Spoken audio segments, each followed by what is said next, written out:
Protect your internet freedom and your privacy with a VPN. Click the link down below for 80% off Surfshark. This is the site of St. John Baptist Parish Church in Morinville, Alberta, which on June 30th became one of the growing number of churches in Canada that have been burnt down in recent weeks. Though destruction of religious institutions isn't unheard of globally, for it to be happening on such a scale in a Western country such as Canada has caused alarm in the Christian community and beyond. That church is the place where over 100 years the parishioners and those that were before them celebrated marriages and funerals, all the sacraments of the church. Canada has become the church-burning center of the Western world. But why? To understand, we need to step back to May 27, 2021, when the remains of 215 Indigenous children were found on the grounds of a former residential school in Kamloops, British Columbia. The bodies were discovered using ground-penetrating radar technology, and while residential schools are conventionally understood to have been abusive, the scale of the discovery shocked the Canadian public and brought the issue of residential schools to the forefront of public consciousness. It remains unconfirmed how the children died, although some speculate tuberculosis to be the cause of death, as it was common at the time. Others, however, note the poor conditions and report malnourishment and widespread abuse. This tragic piece of history is not unique to the Kamloops Residential School, however. For much of their history, these schools were run by the Catholic Church and commonly forced Indigenous children from their communities, with up to 75% of all First Nation children under the age of 16 put through the program. Soon after the initial discovery, 751 more bodies were discovered at a rural Saskatchewan residential school. Despite growing public concern from the 1960s onwards, Canada's last residential school didn't close until 1996. As a result, the wounds can still be felt by the survivors and their descendants today.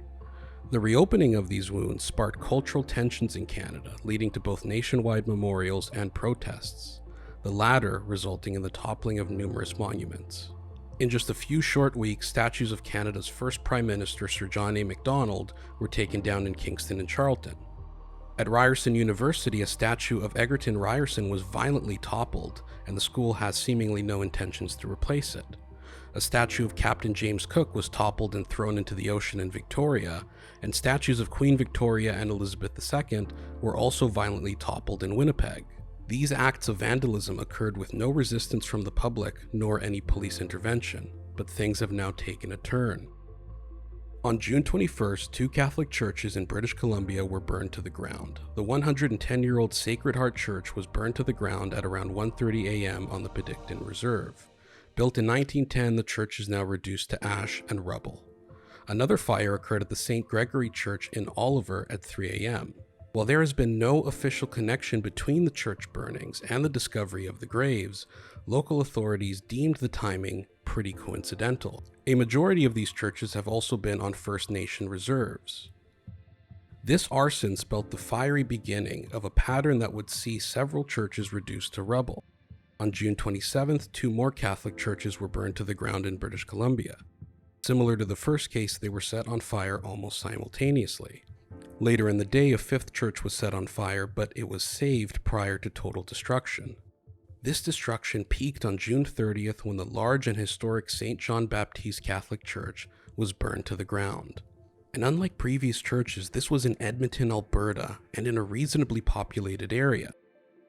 At this time, there are no suspects for these arsons. However, anonymous footage depicts two white women vandalizing a Catholic church in Vancouver. They used orange paint, which has come to be symbolic of the movement against white colonialism. While the Canadian public turned a relative blind eye to the statue topplings, many are now speaking against these arsons, including residential school survivors.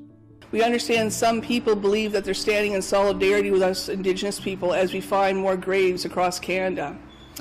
Burning down churches is not in solidarity with us Indigenous people. As I said, we do not destroy people's places of worship. Though many of the early fires were solely Catholic churches, many of which were on First Nation reserves and Indigenous congregations, the trend soon spread to other Christian denominations of whom had no part in the residential school system. Furthermore, some of the churches were made up of minority congregations, like the one in Vancouver and the most recent church burning in Calgary, which left a Protestant Vietnamese congregation in tears. We are refugee Vietnamese.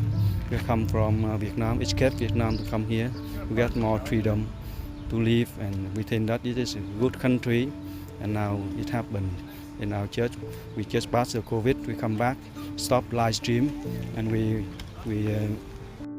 Many are worried as more graves are uncovered, the violence may escalate and years of progress of reconciliation may be undone. While all of this is happening, First Nations people in Canada still face a host of social and economic problems, such as lack of employment, education, and in some areas, no access to clean drinking water.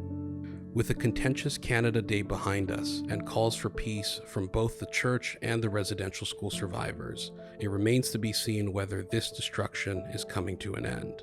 There are now reports of totem poles being set on fire, leading many to wonder whether the pursuit of reconciliation is all lost.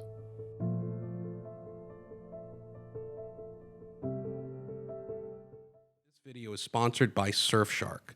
Surfshark is a VPN that allows you to see content which may otherwise be censored. You can get Surfshark on unlimited devices, 24/7 report, Netflix libraries from 30 different libraries, ad blockers, and so much more. But most importantly, you are supporting freedom. So I highly recommend you sign up to Surfshark below, 81% off if you sign up today. Go do it and keep your internet free.